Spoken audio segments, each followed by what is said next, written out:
Ito ay isang 2014 Mazda 3 hatchback. And here are 5 things we love about it. Number 1, yung design niya. Alam niyo bang 11 years old na ang kotse na to? 2025 minus 2014. Tama, 11 years old. At ang ganda niya pa rin, ang gwapo niya pa rin. Mukha pa rin siyang bago. Yung rims mo, 18 inches rin yan. Alam ko normal lang 18 inches ngayon. But back then, in 2014, that's pretty hard to get.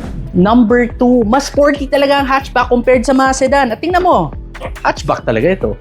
Laki ng space, oh. Number 3, hindi lang ito sporty sa labas, pati sa loob, sporty na rin. Ang ganda na itong sport seat mo, yung tachometer mo nasa gitna, parang Porsche, may head-up display ka pa.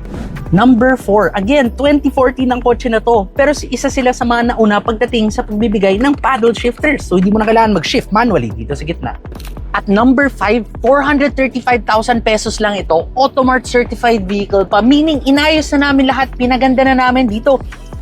Bango sa loob. Amoy bago din talaga. Kaya dito ka na sa Automart Certified Vehicles 2014 Mazda 3, 435,000 pesos lang.